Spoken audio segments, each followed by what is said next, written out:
Olá, boa noite a todas e todos. Estamos chegando aqui ao final do nosso terceiro Festival Literário do Museu Judaico de São Paulo. Uma alegria enorme para a gente ver a casa cheia nesses 4 dias, mesas lotadas, discussões de alto nível que passaram pela guerra, por humor, pela psicanálise, por identidade e, claro, por livros.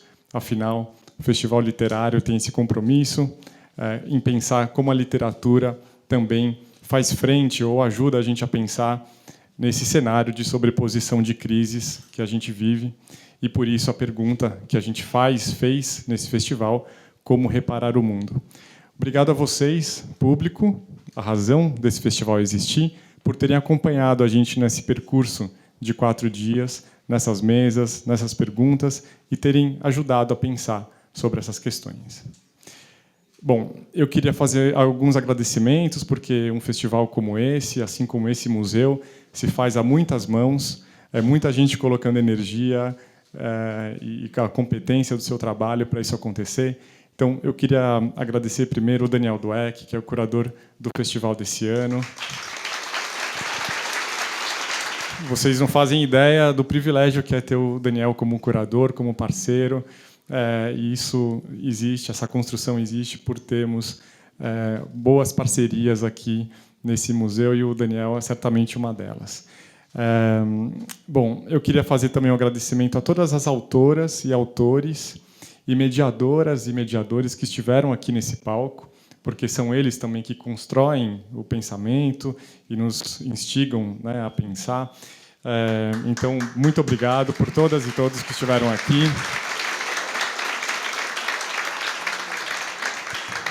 Lembrando que, para quem não esteve, enfim, nas outras mesas, todas estão sendo gravadas e vão estar no YouTube do Museu Judaico de São Paulo. Aliás, aproveitem e sigam as redes sociais. Isso é o dever de casa que a Marília sempre me dá, né? Sigam as redes sociais do museu, acompanhem as atividades que a gente realiza aqui e voltem, né? Bom, queria fazer também um agradecimento aos nossos voluntários que nos ajudaram aqui na operação desses 4 dias, são muito importantes. O museu tem 40 voluntários, não é pouca coisa, são pessoas muito dedicadas, apaixonadas pelo museu, que trabalham aqui diariamente. Obrigado.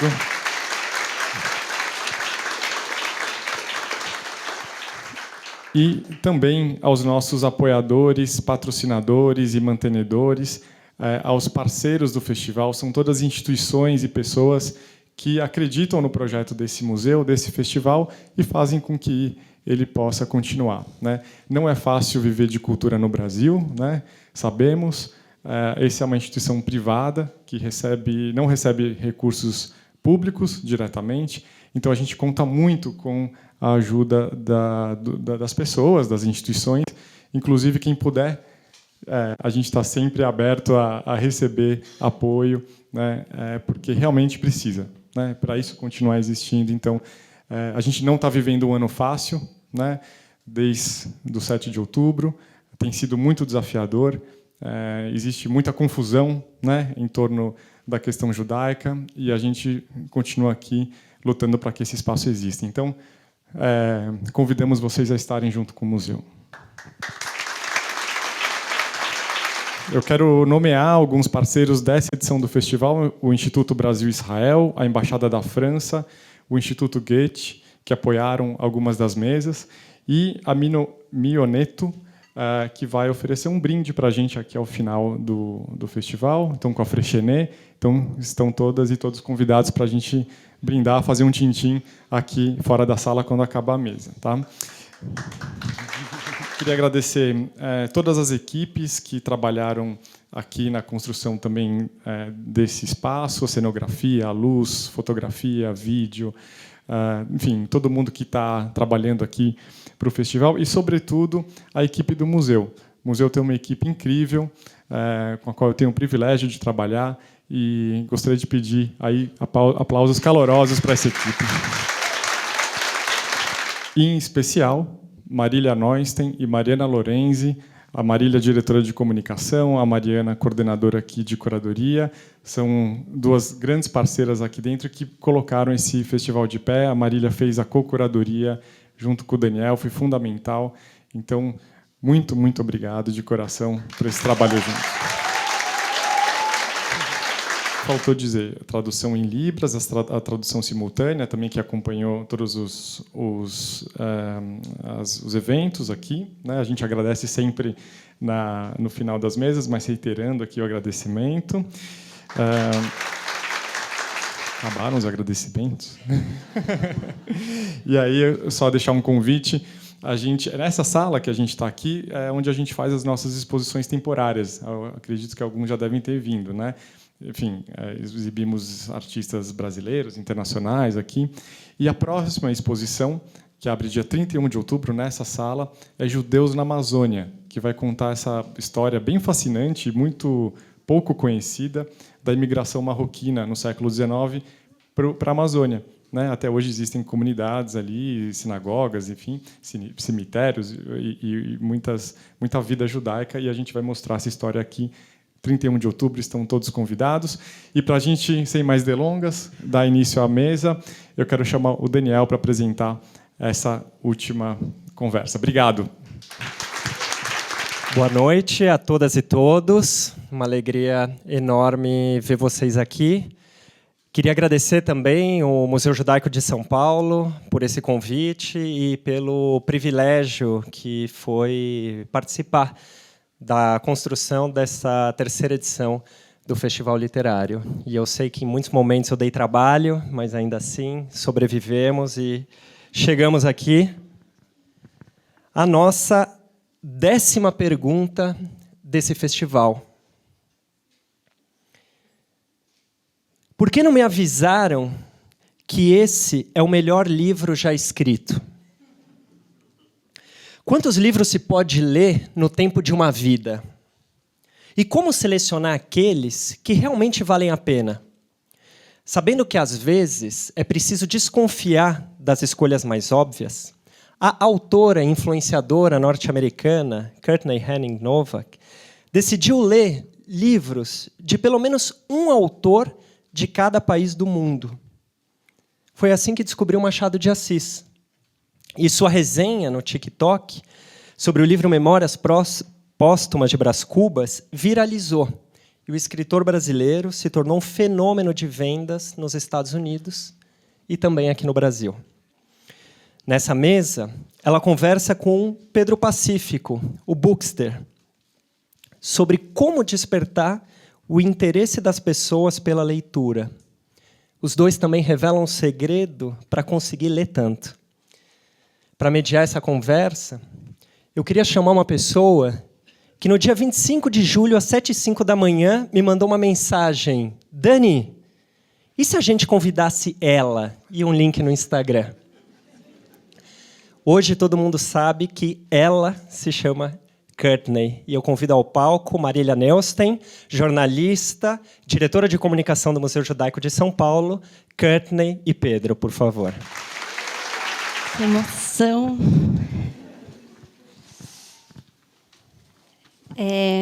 Às vezes, tudo que a gente precisa é de um olhar externo para lembrar o nosso valor, não é? Um elogio inesperado, um comentário diferente, uma nova perspectiva que revela algo valioso. Não é que a gente não saiba dessas coisas, mas às vezes elas ficam esquecidas, engessadas, quase distantes. Todo mundo aqui reconhece a importância do Machado de Assis na literatura brasileira. Quem aqui nunca se perguntou se a Capitu traiu ou não traiu? Ou ouviu sobre o bruxo do Cosme Velho? Mas, surpreendentemente, foi um vídeo viral da Courtney, nossa convidada, que reacendeu esse debate e levou Machado ao topo das vendas da Amazon. A Courtney é escritora e está numa missão ambiciosa que o Daniel já falou, ler um livro de cada país do mundo em ordem alfabética.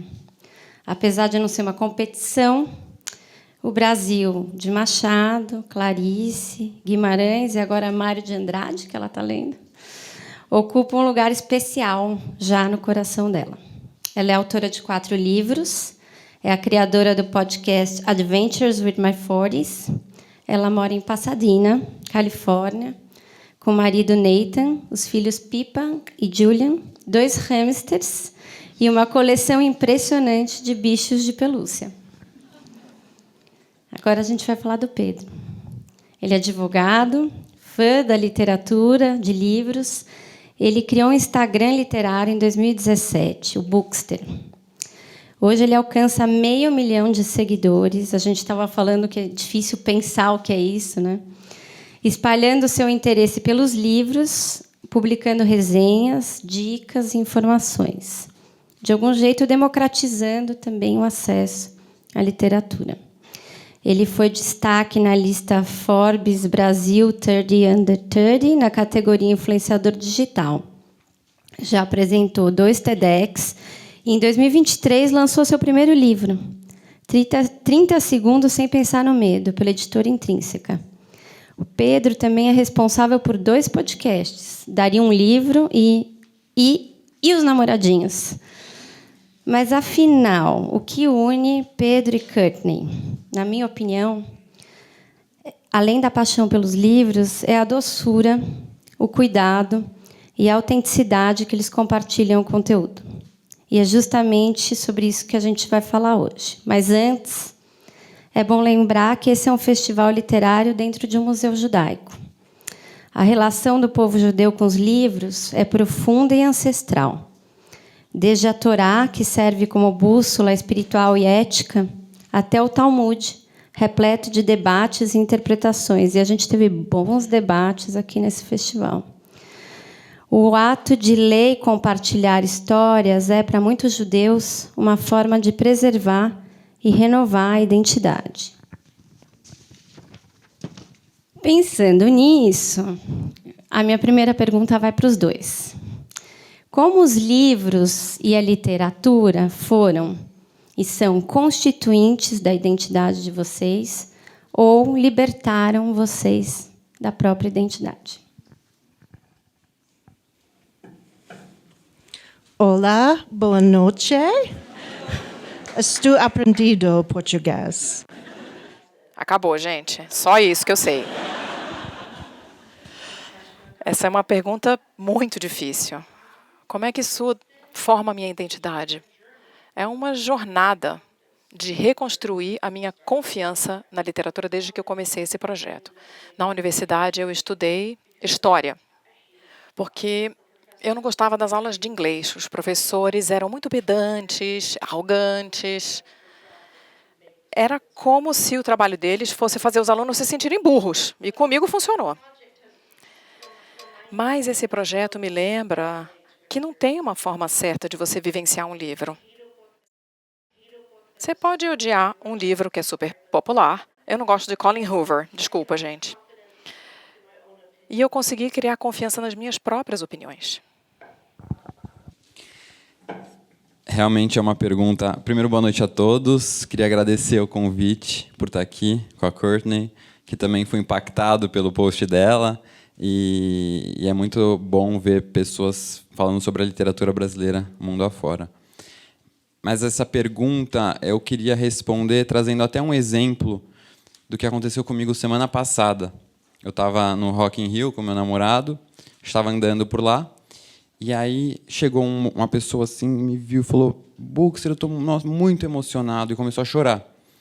E ele me disse que há 3 meses ele era casado com uma mulher nos últimos anos, tinha filhos, mas há 3 meses ele conseguiu se libertar depois que ele tinha lido o meu livro. E começou a chorar, e meu namorado começou a chorar, e eu fiquei emocionado também, foi aquela coisa. E ele me agradecia por como a literatura estava transformando a vida dele. E eu acho que esse é o maior exemplo do que a literatura fez por mim. E eu não digo isso nem pela questão da sexualidade, é pela questão de poder acreditar na diferença como algo bom, algo a ser comemorado. Se eu, que cresci numa bolha em que todo mundo era igual, em que ser igual era o objetivo de todo mundo, para se encaixar, né, naquela massa do que esperavam de você, a literatura me mostrou, já depois mais velho, né, meu mergulho na literatura foi já no final da faculdade, me mostrou que aquilo que eu tinha aprendido de ser o diferente era algo ruim, algo que eu reprimi por tanto tempo, finalmente, aos 27 anos, eu pude perceber que, na verdade, eu não era errado por ser diferente. Quem era errado era quem pensava assim de mim. E pude viver quem eu sou por inteiro, assim como aquele meu seguidor, leitor e apaixonado pelos livros e tantas outras pessoas que são transformadas no dia a dia e à sua maneira pela literatura. A gente estava falando de furar a bolha, né? A Courtney deu muitas entrevistas nos últimos dias, no qual ela fala que os americanos leem muito livros escritos por americanos e que tem preconceito com outras leituras, né? Então eu queria que você comentasse um pouquinho isso. É um pouco constrangedor dizer que os americanos são assim mesmo. Não são só os leitores, né? Acho que as editoras também, as livrarias publicam livros americanos. Então, não é só...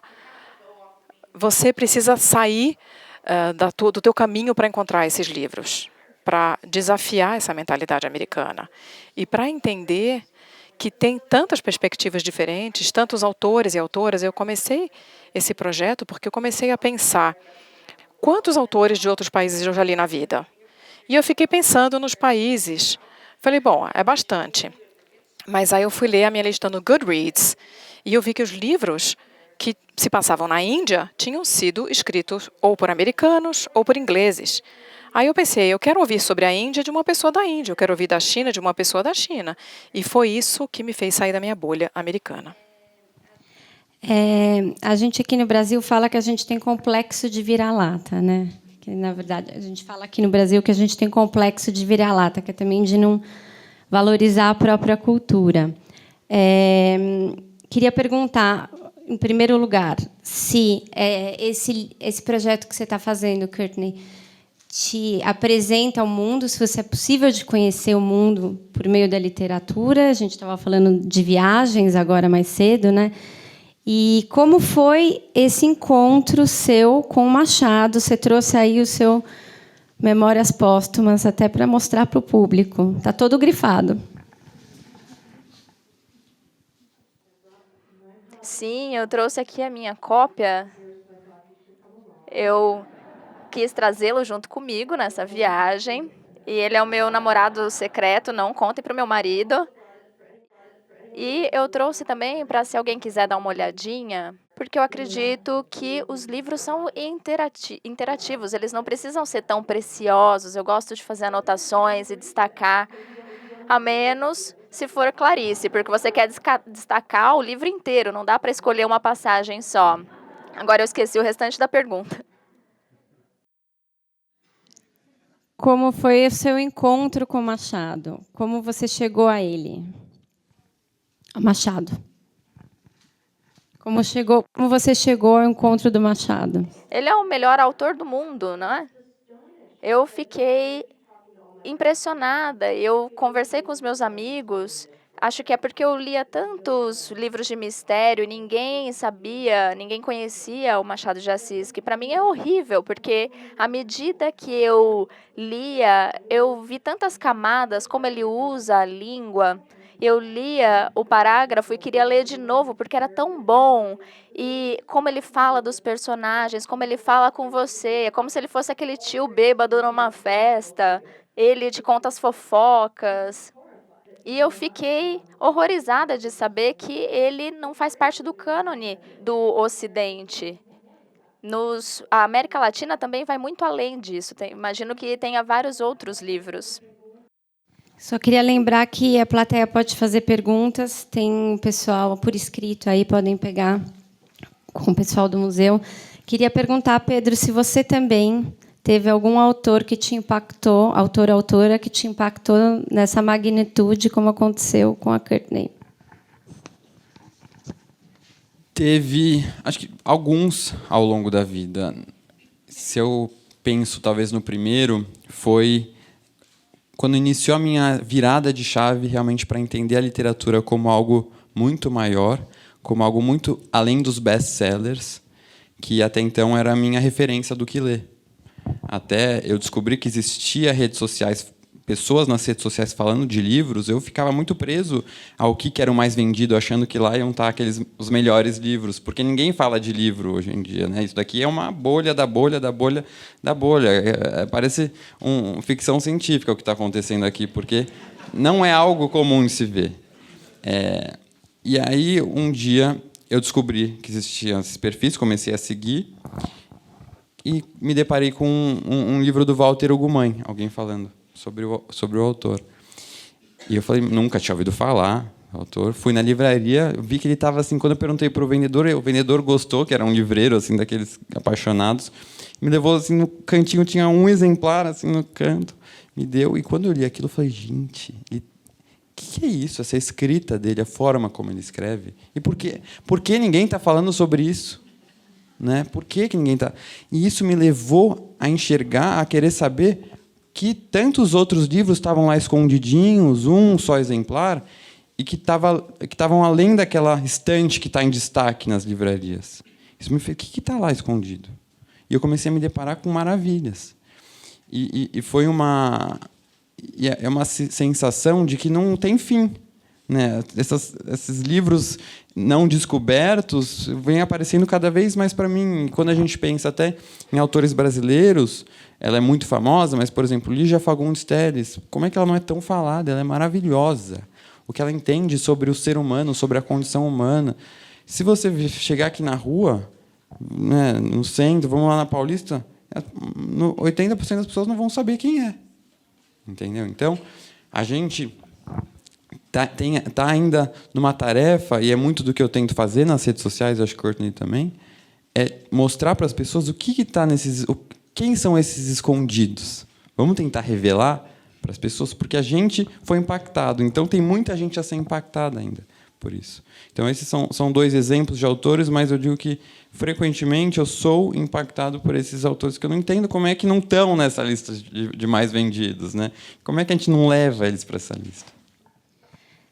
Courtney, você, enfim, teve uma repercussão enorme, a questão do livro do Brás Cubas, né? Quando você fez seu vídeo. Mas antes, você já tinha passado por uma situação sobre o livro Ponte sobre Drina, que, nos comentários, os bósnios, os sérvios e os croatas começaram a brigar. Então, eu queria que você contasse um pouquinho desse episódio.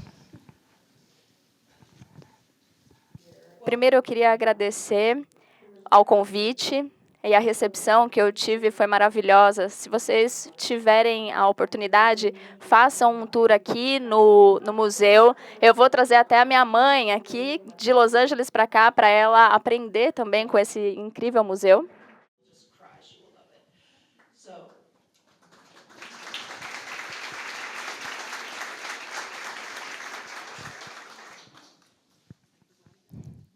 Bósnios, sérvios gente, e a croatas. Bósnia, meu Deus.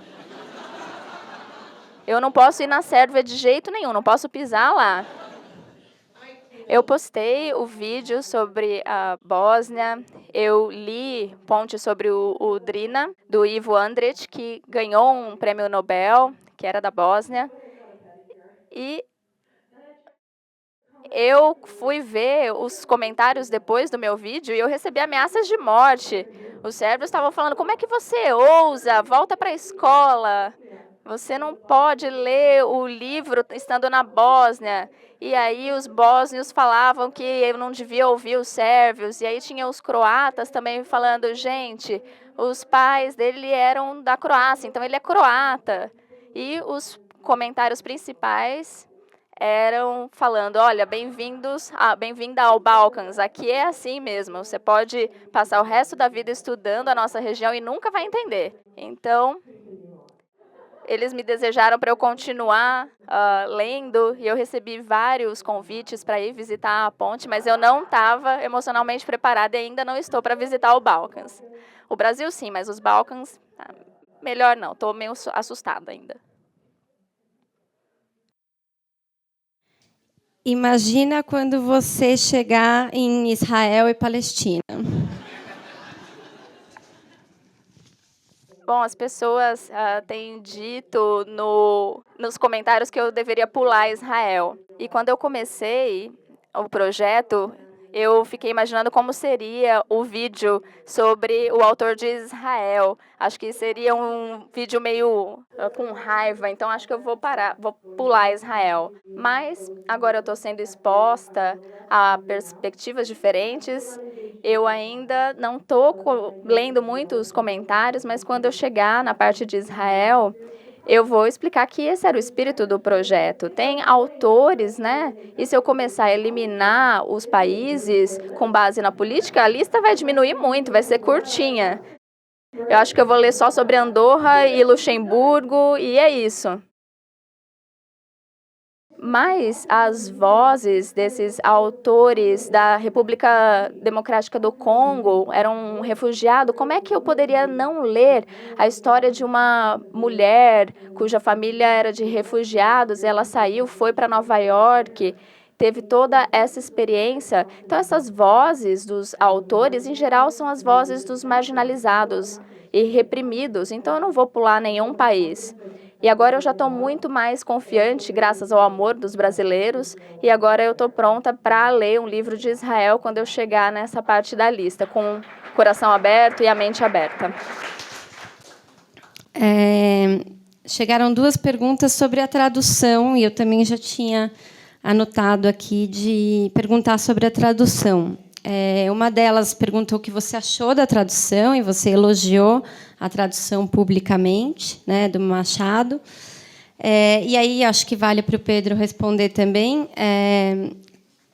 Como vocês percebem as traduções que, além das palavras, mantém a cadência e o estilo dos autores? Eu acho que a gente percebe uma tradução quando não está boa, quando a gente lê um livro, né? Então, para vocês comentarem sobre isso.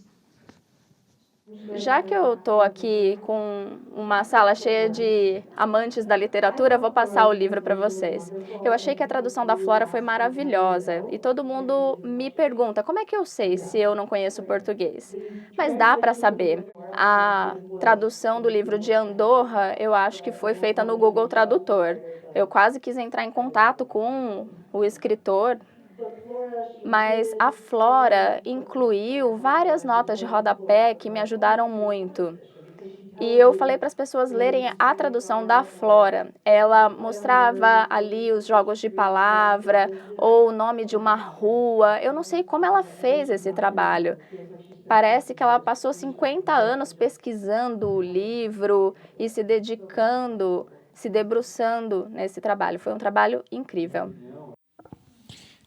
Na minha opinião, eu gostei muito do que a Courtney falou, a gente sente uma tradução que não está fluindo. Mas, ao mesmo tempo, e apesar de ser um trabalho tão relevante para o leitor, o trabalho do tradutor é muito desvalorizado. A gente, talvez se eu perguntar aqui o nome de um tradutor, muita gente não vai saber responder. Então, quando a gente pensa nessa importância dessa atividade e, ao mesmo tempo, no quanto ela é desvalorizada, eu, como leitor, que venho lendo livros também de vários países, eu falo, não, a gente tem que olhar e enxergar como isso é importante, porque é um trabalho muito difícil. Você imagina conseguir traduzir Machado de Assis, Memórias Póstumas, como um livro de literatura russa chega aqui para o Brasil, né? É um desafio muito grande, como você transportar não só o idioma, mas a cultura, os costumes, né, para trazer o contexto daquele momento. E o que eu vejo, que eu fico muito feliz hoje em dia, é que tem muitas editoras que estão trazendo e tentando valorizar o tradutor, botando o tradutor na capa, por exemplo. Você vê, pegar qualquer livro da Carambaia, da editora Carambaia, vai ter o tradutor na capa, junto com o autor e junto com o título do livro. Isso é excepcional. Vira e mexe, eu recebo perguntas de pessoas, mas você acha que perde muito? Lógico que você lê no original, né, é sempre o ideal. Mas, hoje em dia, há trabalhos tão bem feitos, com tanta dedicação e pesquisa, tanto profissionalismo, que, no fim, não é perder, é uma forma, é até uma experiência diferente. Né? Você vê a Flora, o trabalho que ela teve. Se escuta ela falando português, parece que ela é brasileira. Então, se é uma pessoa que se dedicou tanto, não há perda necessariamente. Aquilo é só uma adição do trabalho de alguém. Então, algo que a gente tem que pensar na hora de ler, inclusive prestar atenção, porque tem muita tradução ruim. Às vezes, o que é tradução indireta? Você vai pegar um livro russo, ele já veio traduzido do russo para o francês, do francês para o português. Então, aí, né, traduções muito antigas. Então, é algo que a gente tem que prestar atenção e, além disso, valorizar esse trabalho. Aplausos. Minhas amigas tradutoras agradecem.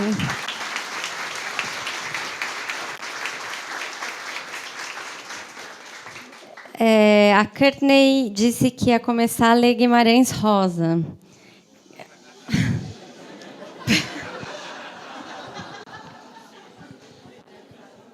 Boa sorte com a tradução. Agora, entrando um pouquinho na questão da influência digital, né? A Courtney falou que aqui muitas vezes que influencia os filhos a lerem bastante, assim como ela. E, Pedro, você também coloca muito os seus pais, né, no Bookster e também sempre tentando fazê-los ler, né? Então, eu queria que vocês comentassem um pouquinho de como transmitir essa paixão pelos livros ou para as gerações anteriores ou para as próximas gerações. Bom, com os meus filhos, eu acho muito importante deixá-los ler o que eles querem e não o que eu acho que eles deveriam ler. Então, eu gosto quando eles leem o que eles gostam e a minha filha sempre quer ler Jogos Vorazes ou coisas assim. E quando eu leio um livro com ela, por exemplo, A Pequenas Mulheres, não foi uma leitura que ela gostou tanto. E eu sempre pergunto se ela quer parar de ler depois de um capítulo, e ela vai me falando. Então, eu acho que é legal saber que ler é ler, independentemente do que seja.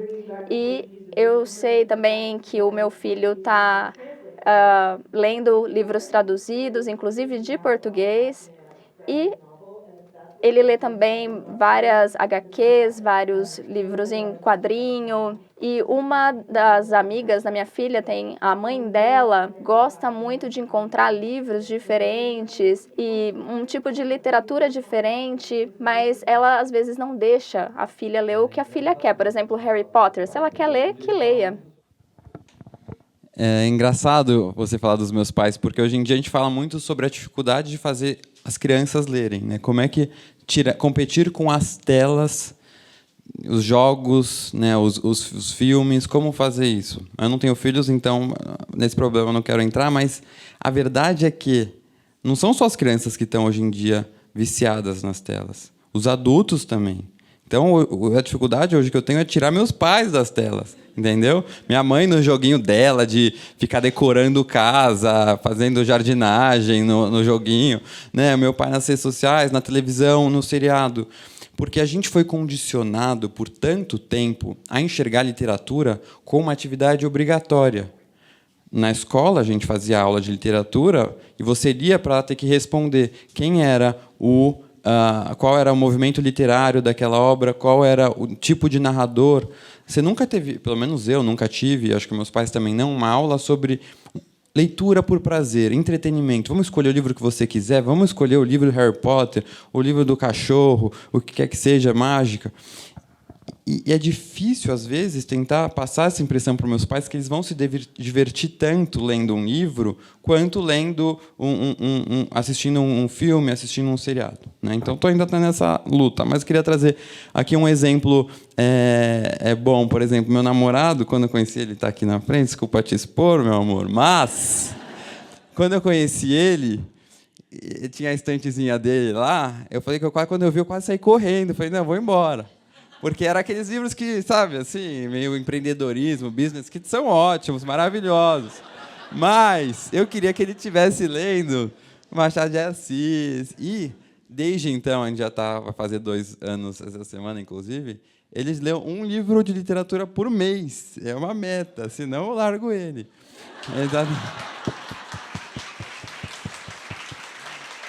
Mas esse mês ele está lendo A Casa dos Espíritos. E eu queria que a Courtney, que amou esse livro, ajudasse, porque ele ainda está na página 12 há 3 semanas.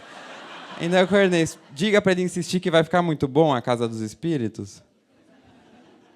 Ele é aquele de branco, meu namorado. É mágico, você vai amar. Tem que ler, tem que ler. Eu vou postar semana que vem, se tiver na 12, ainda vocês escrevem. Boa a tua provocação, Pedro, porque, de algum modo, vocês também são criadores de conteúdo digital. Então, como acomodar a questão da criação de conteúdo digital e os livros? Eu não faço as tarefas de casa. O chão não fica muito limpo. Então, o tempo que eu estaria usando para, sei lá, limpar as coisas, né? Eu estou criando conteúdo, porque eu não posso perder tempo que eu estaria usando para ler. Eu acho que é aí que eu estou no meu melhor.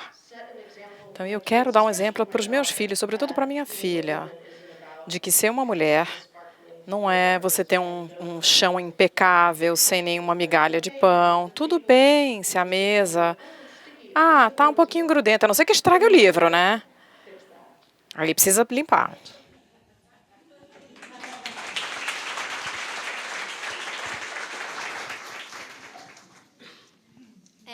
Uma pergunta que veio da plateia. Como vocês veem a questão do... Ai, Pedro, você não respondeu. Desculpa. Sua vez. Não, eu vou ser breve. Realmente é uma contradição, às vezes, né? Eu quero que a pessoa não esteja nas redes sociais, mas, ao mesmo tempo, eu estou lá falando com elas. Mas é justamente por isso, porque se eu não estiver nas redes sociais, como é que eu vou atingir essas pessoas que eu quero que leiam? Eu não estou na rede social para falar com a pessoa que já é leitor, necessariamente. Tá? Estou lá também para falar com ela. Mas eu quero atingir as pessoas que não estão acostumadas a ler, que não têm esse hábito. E eu preciso estar onde elas estão, que são as redes sociais. Então, o que eu tento é, de alguma forma, no meio de 50 posts de gatinho, cachorro, de susto, que ela vai ver no dia, vai aparecer um livro lá que ela vai tomar um susto e vai ficar aquilo na cabeça dela. Porque é isso, as pessoas não falam realmente de livros, né? Eu falei isso no começo, mas eu repito. Quem pensa no seu dia a dia, você está num bar, as pessoas começam a falar de livros, com exceção de quem trabalha no mercado editorial, né? Mas você está no escritório, as pessoas te pedem dicas, indicam, falam que livros estão lendo, não fazem isso. Então, eu preciso, de alguma forma, atingir essas pessoas. E onde eu vou conseguir, de fato, porque está todo mundo lá, é na rede social. Então, é uma contradição aparente, mas que, na verdade, é a melhor forma. Porque se eu fosse escrever uma crítica de jornal, que são super importantes, um lado mais acadêmico, mais técnico, mas eu vou já atingir um público que não é o público que eu estou querendo atingir para incentivar o hábito da leitura. Uma questão que veio da plateia, agora sim. Como vocês veem a questão do áudio para apoio ou para ouvir um livro, audiobooks? Acho que nos Estados Unidos, e a Courtney pode corrigir se eu estiver errado, acho que já é algo mais desenvolvido. No Brasil, ainda bem recente, audiobook, as pessoas não têm muito costume.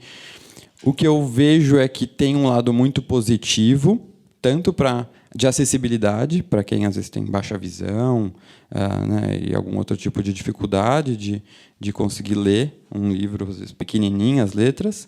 Eu vejo minha mãe, por exemplo, odeia, ela está vendo, tem 3 linhas o Kindle dela, né, porque ficam gigantes as letras.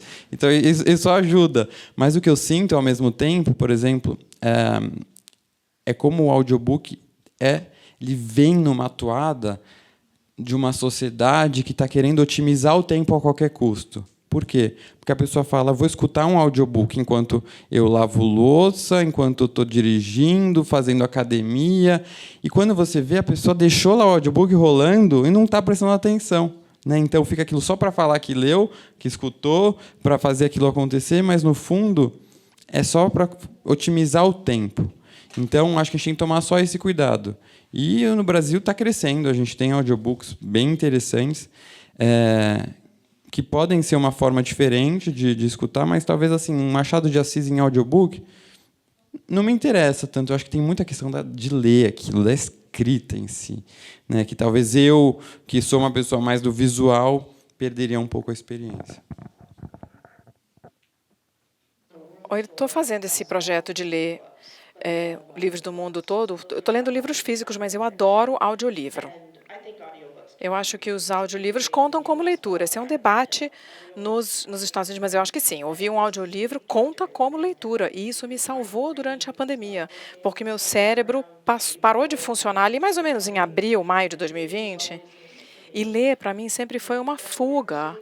Então, eu lembro que eu estava com um livro de uma série que eu gosto muito e eu não conseguia ler uma frase. Eu ficava lendo aquela mesma frase, aquele mesmo parágrafo 800 vezes. Aí eu comecei a ouvir o audiolivro e aí o meu cérebro conseguiu. Então, eu acho que os audiolivros eles me salvaram durante a pandemia, mantiveram minha sanidade.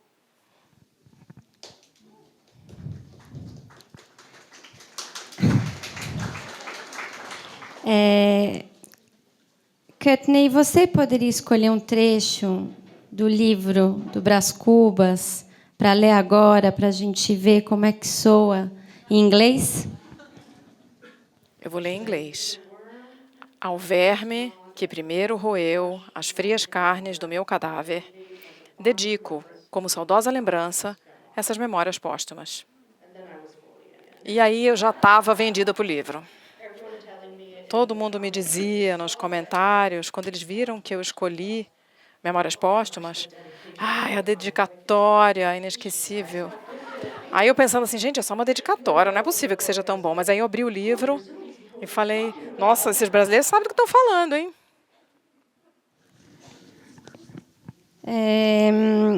Aqui perguntando se vocês, olhando em retrospectiva, por exemplo, 7 anos atrás, se vocês imaginaram ou planejaram estar onde vocês estão agora, com 500 mil seguidores, e no caso da Courtney, no Brasil.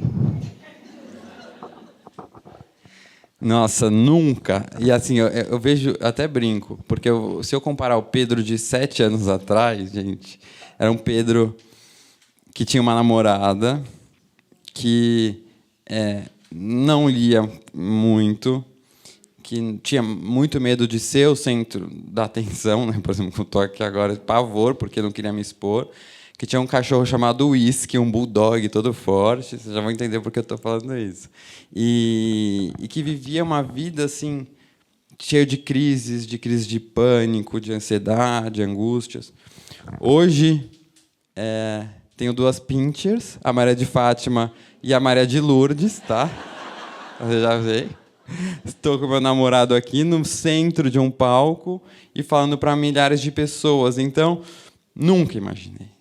E eu só posso agradecer aos livros por causa disso, né? Porque foi lendo justamente sobre a história do outro que eu me entendi mais. Foi lendo sobre as diferenças da vida do outro que eu me deparei com os meus próprios preconceitos que eu tinha, né? Então, e como a gente estava dizendo até antes, eu não consigo entender o que é essa quantidade de gente, né? No fim, eu continuo fazendo a mesma coisa, que é tentar levar um pouco desse lado maravilhoso e prazeroso da leitura para quem está do outro lado.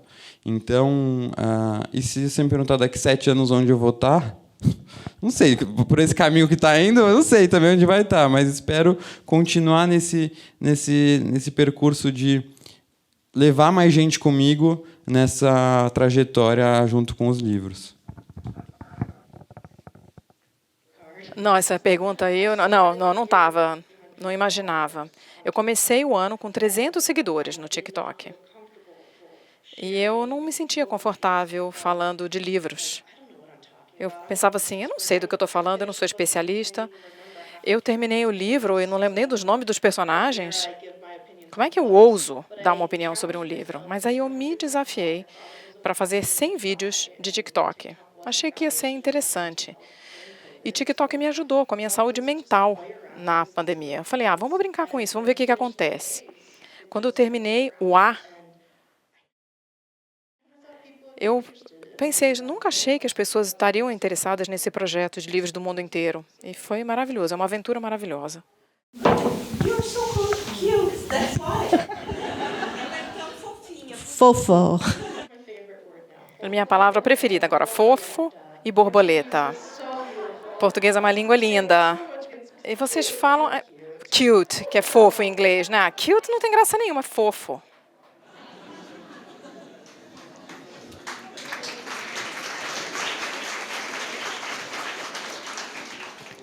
Bom, muito fofa, mas assim como o Pedro, ela estava me contando que ela é advogada de formação. Então, eles estavam ali no camarim meio trocando umas ideias de como a própria questão da leitura jurídica, do trabalho no mundo do direito, não sei se tem outros advogados aqui, empurraram eles para esse mundo da literatura como uma salvação, né? Salvação é a palavra perfeita. É curioso, porque eu sempre brinco que eu entrei na faculdade de Direito e antes as pessoas, quando me perguntavam o que eu ia fazer, eu respondia, vou fazer Direito. As pessoas, você gosta de ler? Porque lê muito e tudo. E eu falava, eu gosto de ler, vou começar a ler. Que bom, né? Vou começar a ler mais. E aí, quando eu entrei lá, eu percebi que as pessoas só estavam lendo vade-mecum e texto técnico, que são as leis, né? E texto técnico. Ninguém falava de literatura. Então eu falei, me enganaram. Não era a leitura que eu estava esperando. E, realmente, até hoje, eu acho que cada vez mais tem o mundo profissional tende a diminuir a importância da leitura como algo que seria perda de tempo, né? Se eu vou ler alguma coisa hoje, eu preciso ler alguma coisa que vai me trazer um resultado imediato. E a literatura, onde fica nessa história? Fica totalmente de escanteio. Por que ela vai me trazer, a pessoa pensa, de útil? Então, isso acontece muito no direito. E eu comecei a sentir um pouco de desespero disso, né? Mas, vocês não estão conseguindo enxergar o quanto a gente aprende. Não é um aprendizado imediato, mas um aprendizado sobre esse outro que eu estava falando, sobre o ser humano. E, ao mesmo tempo que a gente está numa profissão que lida tanto com o ser humano, né? No meu dia a dia, eu lido com problemas, com o problema do outro. Eu preciso me comunicar com o juiz, contar uma história para ele da melhor forma para tentar convencer. Então, a literatura também está lá muito presente. E é muito comum ver advogados que fogem um pouco, às vezes, né, desse universo para buscar esse respiro e a salvação que você estava falando, né?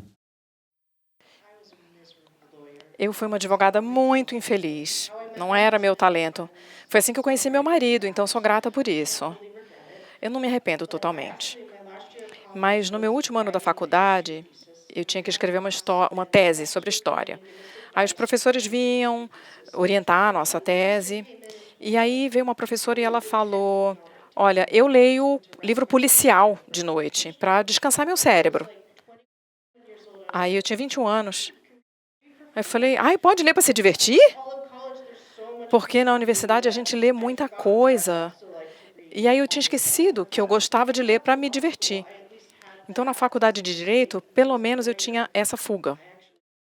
E como advogada, eu estava em casos de abuso sexual por padres em Los Angeles, então era uma coisa muito dura. Eu tinha 25 anos, não tinha confiança suficiente para dizer não. Se eu tivesse nessa situação hoje e alguém me desse um caso desses, eu ia falar, não, eu não quero, pode me demitir. Mas ter a literatura manteve a minha alma viva enquanto eu fazia esse trabalho que era muito difícil. Courtney, o Brasil do Machado de Assis é um Brasil muito diferente de hoje. Como você pode perceber, todo mundo quer saber aqui o que você está achando dessa viagem, comida, pessoas, cidade. E o que você encontrou de familiaridade na escrita do Machado com o que você está vendo aqui? Em primeiro lugar, a pizza, olha, nunca mais vou conseguir comer outra pizza na vida, porque eu vou voltar para aquela mistura horrível, que vem naquela, parece papelão aquilo que a gente come. Eu estou adorando São Paulo. Uma coisa que eu percebo do Machado de Assis nessa viagem é a vibração, a paixão das pessoas do Brasil. São amigáveis, são calorosas. Os americanos são meio idiotas, né? Quando eu viralizei aqui, eu não lia os comentários, as minhas irmãs. Eu achei que ia ser igual a Bósnia, entendeu? Eu falei, se você vai viralizar e tem milhares de comentários, 98% vai ser gente falando mal. A minha irmã me ligou, está dizendo, eles gostam de você, Courtney, eles gostam. Os meus amigos, meus parentes ficaram impressionados com o amor, com o entusiasmo dos brasileiros. E isso veio do Machado. E é isso que eu recebi das redes sociais. Eu estou aqui, as pessoas são maravilhosas. Claro que tem gente que não deve ser tão boa assim, mas, enfim, todo mundo me ajuda muito. Eu digo que eu não falo inglês, e aí as pessoas fazem mímica, me ajudam a entender. Eu estava indo para uma padaria, né? Aí um monte de gente veio me ajudar a entrar, porque tinha aquela comanda, né? Os brasileiros são maravilhosos.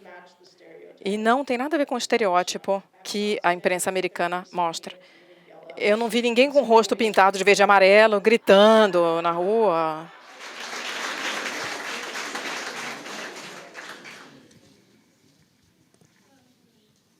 Vocês leem os livros até o fim ou vocês param, às vezes, no meio da leitura? Outra pergunta é se vocês releem os livros e, nessa releitura, tem um outro tipo de sentimento.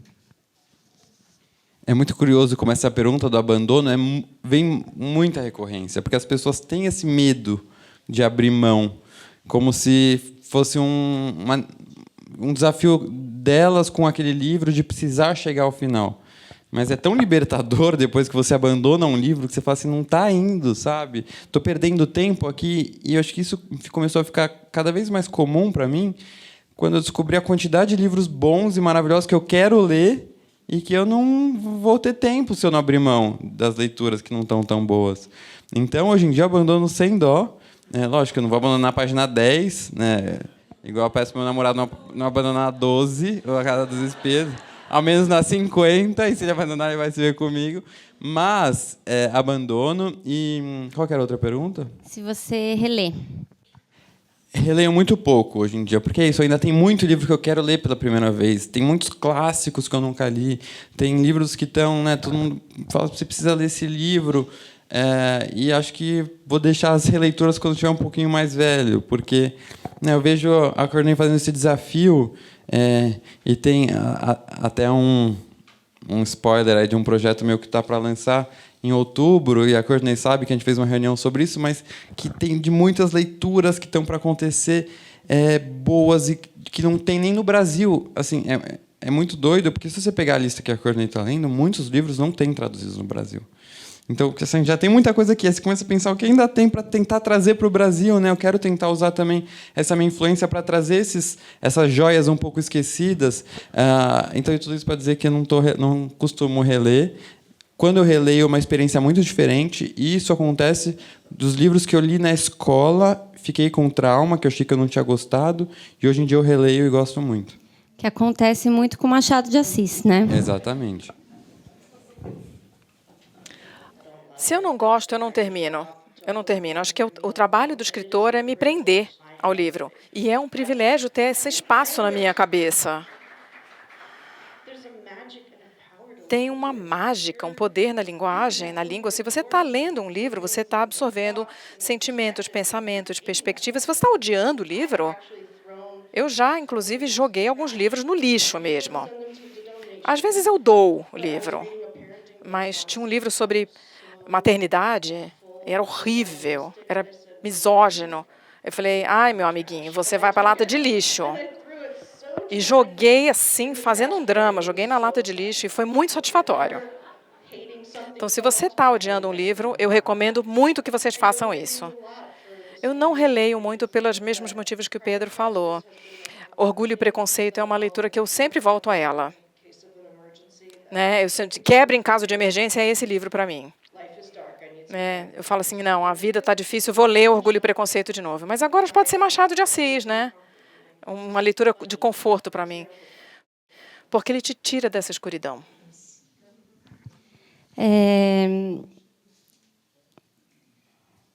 Ela traiu ou não traiu, Courtney? Não, de jeito nenhum. Mas deveria, né? E você, Pedro, o que você acha?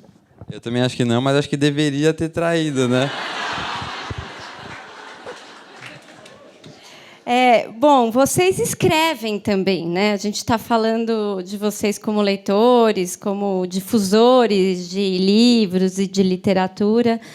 Como foi para vocês escrever, né? Vocês que têm tanta influência no que é lido e no que vai ser lido pelos outros, como foi para vocês trocar esse lugar, né? Escrever, e como vocês também percebem a divulgação do livro de vocês? Bom, para mim foi de trás para frente, porque eu primeiro escrevi e depois eu me tornei uma influenciadora. Quando eu comecei esse projeto, como eu já era escritora, eu penso nos livros. Eu gosto muito desses projetos. Sabe aquele da Julia Child, que ela cozinhou todas as receitas? E eu fiquei pensando, nossa, isso deve ser chato, esse projeto. Ler livros do mundo todo, ninguém vai ter interesse, né? Mas a minha musa me deu essa ideia e eu pensei nisso por 2 anos. E, olha, ela sabe muito mais de onde vem a minha criatividade do que eu sei. Então, é interessante ver como esse projeto de leitura vai influenciar a minha escrita. Mas é por isso que eu leio tanto, porque eu escrevo. E acho que você não consegue escrever se você não lê, porque isso dá um frescor, você continua aprendendo. O meu caso foi diferente do dela. Isso me assustou um pouco, porque você já, quando eu anunciei, né, que eu ia publicar um livro, você já faz um post e tem milhares de pessoas com a expectativa do que você vai escrever. E não só uma expectativa, às vezes, boa, mas já um pré-julgamento, né? Que ele vai escrever, nossa, não, ele é leitor, não é escritor, né? Tem esse hate das redes sociais que tendem a também ser um ambiente tóxico, de alguma forma. Mas o que eu senti, e eu acho que eu percebi ao longo do processo de escrita, foi aprender a não me comparar com os autores que eu lia. Porque se no começo eu falava, mas eu leio tanta gente boa, como é que eu vou escrever? Realmente, eu não posso tentar me comparar a Machado de Assis, Gabriel Garcia Marques, Clarice, Lígia. E aí foi que eu fui entendendo que eu não precisava me comparar, não estou lá para ser melhor que outro autor, mas eu estou lá para encontrar essa minha própria voz nas páginas. Sobretudo, como esse meu primeiro livro, que é um livro sobre a minha relação com os livros. Então, nesse momento, não vai ter certo e errado, né? É a minha experiência, como eles me impactaram, e tentar levar essa mensagem adiante. E é muito legal, ao mesmo tempo, como as redes sociais permitem que você, hoje em dia, se aproxime muito dos autores, né? Antigamente, a única forma de você ter contato com o autor era talvez em eventos como esse. Hoje em dia, você consegue mandar um direct e ser respondido pelo autor que você gostou, né? Isso é muito legal. E, por conta disso, eu venho recebendo mensagens maravilhosas. Começa que eu contei no começo de uma pessoa que me encontrou realmente ao vivo, mas relatos assim fortes, pesados, de pessoas que são transformadas pela literatura ou tem histórias que não têm finais felizes, né? Tem momentos muito difíceis. A gente até me perguntam por que eu leio tanta coisa triste. Será que eu sou sadomasoquista, negócio de sofrer, ler Uma Vida Pequena, ficar chorando aquele livro? Mas, no fundo, a literatura é um pouco o reflexo do ser humano, né? A gente é todo angustiado, cheio de conflito. E essa troca que eu tenho nas redes sociais com os leitores é muito interessante porque eu vejo muito disso, sabe? Eu vejo o lado do leitor ao mesmo tempo. Então, vem sendo uma experiência muito, muito legal de ter escrito e receber esse feedback. Mas agora, depois que eu publiquei esse meu livro, que hoje em dia eu sei que eu precisava escrever aquilo, porque se eu tentasse escrever uma ficção, ele ia ser atravessado por aquelas minhas ideias. Hoje eu estou começando uma ficção. Então, já é uma situação em que tem uma expectativa um pouco maior do medo da crítica das pessoas, mas é isso, eu estou tentando não me deixar levar por essa pressão do que os outros, né? E eu vejo isso muito como alguém que viveu muitos anos da vida se preocupando com a opinião dos outros e deixando de fazer muita coisa pelos outros. Então, nesse momento, eu tento levar esse aprendizado também na hora de escrever. Só um comentário que eu me dei conta agora, que essa é a primeira mesa desse festival que fala das redes sociais num lugar bom, né? Num lugar de amor, de conexão, de transformação. Todas as mesas que a gente tratou sobre guerra, sempre vem a questão das redes sociais, como contribui para um mundo polarizado, para um mundo de ódio. Então, inspirem-se, porque tem uma parte boa disso. Duas perguntas que eu vou conectar aqui, que chegaram. Uma sobre o que vocês pensam sobre as proibições de livros clássicos com bases em conceitos religiosos, políticos. E a outra também, pensando em polêmicas de autores que hoje poderiam ser considerados racistas, misóginos, como separar o autor da obra?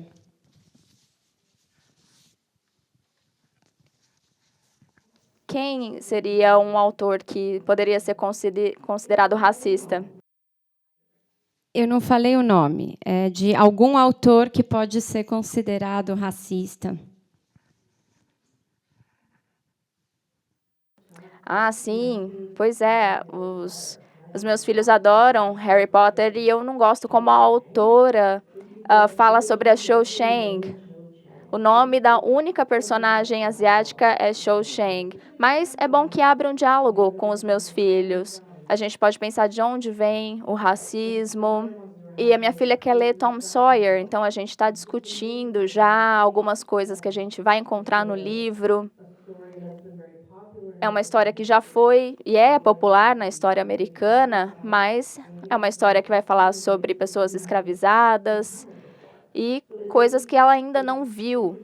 Então, eu acho que é mais importante ter consciência desses problemas do que não ter consciência desses problemas.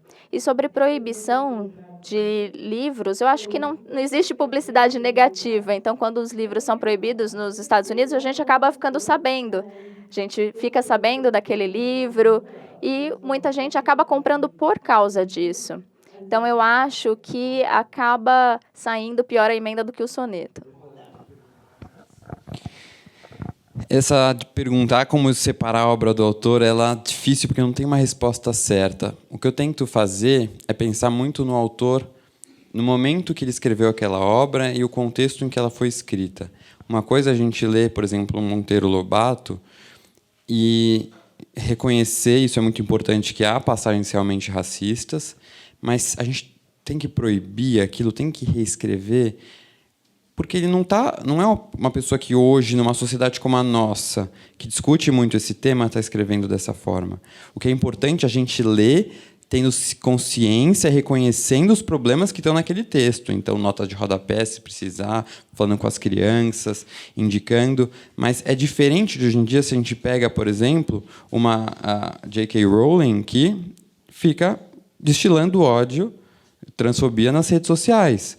Então, como é que eu vou apoiar e dizer que ela é uma autora legal e que vamos separar o autor da obra, ainda que eu ame Harry Potter, né? Mas vou ficar lá estimulando o tempo todo as pessoas a lerem, alguém que vai ficar lucrando por conta disso? Então, acho que essa, para mim, é a divisão que eu faço. Que momento que aquilo foi escrito? Aquele texto ele vai servir, às vezes, como uma questão histórica, né? Uma obra histórica, para entender o porquê que ele pensava daquela forma, porque está refletido naquela sociedade. Agora, uma mulher como a J.K. Rowling, que tem todo acesso a todas as informações e debates que tem hoje, destilar esse ódio de forma gratuita realmente fica complicado. E quando a gente fala, então, de banir livros, isso é um completo absurdo. E é um absurdo porque as redes sociais acabam, desse lado negativo, servindo como uma plataforma de disseminar fake news. Então, Avesso da Pele, que foi proibido, né, nas escolas no Sul, porque tinha passagens sexuais, questão pornográfica, que a pessoa não leu aquilo. Quando a gente vê que tem um candidato, Bossal, aqui se candidatando para prefeito de São Paulo, e falou essa semana que ele quer proibir, ele vai proibir livros que são inadequados para as crianças, porque ferem os bons costumes, isso é um pesadelo, isso é distopia, né? É Fahrenheit, é Admirável Mundo Novo que a gente está vendo. Então, se eu puder, a qualquer momento, utilizar minhas redes sociais e de certa forma, a influência que eu tenho para ir contra esse movimento e contra discursos boçais como dessa pessoa, eu vou fazer o que eu puder. Olha, eu estava fugindo dessa pergunta, mas ela chegou muitas vezes E eu acho que eu devo ela a essa plateia. Qual é o critério que vocês utilizam para escolher os livros que vocês vão ler?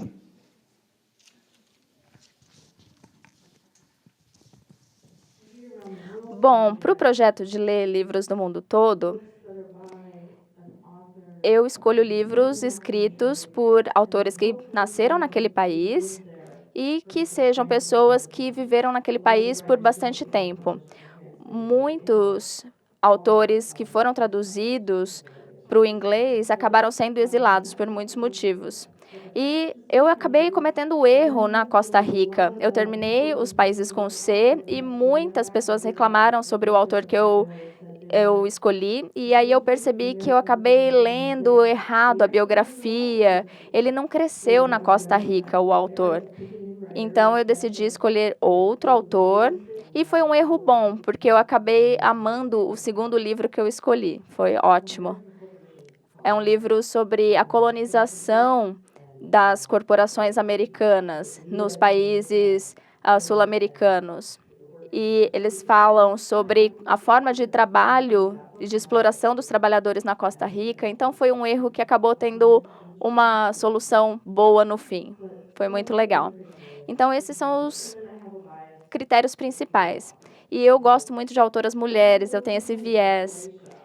Muitas pessoas reclamaram. Eu li uma autora croata contemporânea e muitas pessoas recomendaram clássicos de autores homens, mas as vozes femininas também importam e elas foram silenciadas por séculos e foram menos publicadas também. Então, eu quero fazer o esforço para encontrar autoras mulheres e incluí-las no meu projeto.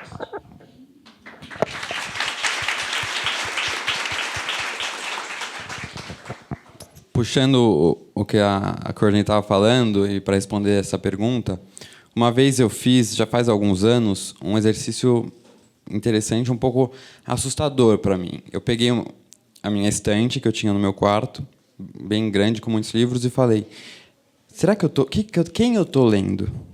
Eu nunca tinha parado para prestar muita atenção em quem que eu estava lendo. O que eu fiz? Eu retirei todos os livros escritos por homens, só deixei os livros escritos por mulheres. O que aconteceu? Muito espaço em branco. Muito espaço em branco. E aí, quando a gente para pensar, mas por que será que tem espaço em branco? Tem poucas mulheres escrevendo?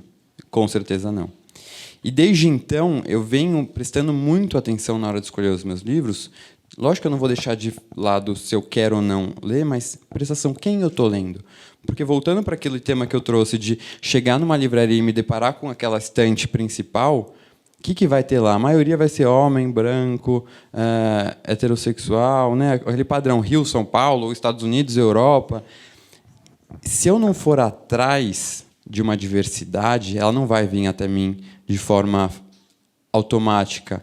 Por quê? Porque a diversidade tem uma dificuldade de entrar em grandes editoras. Isso está mudando, tá? Mas tem.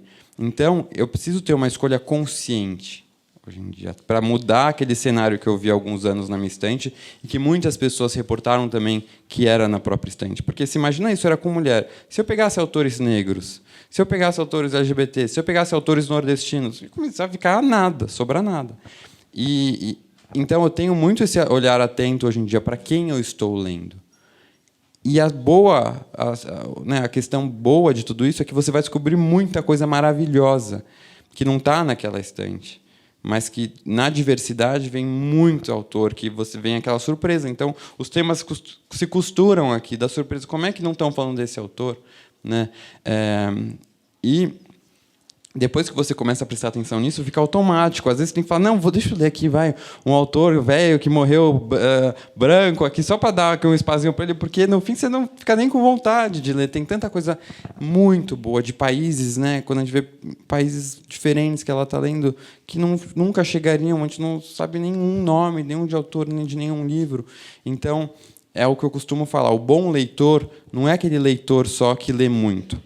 O bom leitor é aquele leitor que presta atenção na hora de escolher o livro, então um trabalho que começa antes mesmo e que continua, depois que termina o livro, tentando levar essa paixão que tem para as outras pessoas. Então, é uma função de um bom leitor que começa antes mesmo do livro e que continua depois que você termina a última página. Gente, está acabando. Eu quero agradecer as tradutoras do inglês, Marília Aranha, minha xará, Beatriz Veloso, as intérpretes de Libra, Rose Santos, Jana Maria. Vou avisar que o Pedro e a Courtney vão estar aqui fora, autografando livros e tirando fotos. E a gente vai brindar lá no térreo. E uma última pergunta é: o que é mais legal, ler ou falar sobre os livros? É difícil, é como escolher qual é o filho favorito, minha filha ou meu filho. Olha, acho que ler, porque se eu não ler, aí eu não vou conseguir falar sobre o livro. Mas falar sobre os livros é como se fosse a sobremesa depois de uma boa refeição. Estende o prazer de comer. E é uma experiência tão legal quando você encontra uma pessoa com quem você se conecta por conta do livro. Vai muito nessa linha. A leitura não precisa ser uma atividade solitária. A partir do momento que você começa a falar sobre livros, isso não precisa ser exclusivamente em redes sociais, conversar com as pessoas à sua volta, é muito legal, porque você vem com uma leitura, você vem com uma impressão sobre o livro e você sai com um monte, né? Participar de clubes de leitura estimula, incentiva muito as pessoas a fazerem isso. É muito interessante como, às vezes, a nossa visão acaba sendo enviesada por diversos fatores da nossa vida. E você senta para conversar com 20 pessoas sobre o mesmo livro, você vai sair com 20 leituras junto com você. Obrigada, gente. Obrigada, Courtney. Obrigada, Pedro. Obrigada.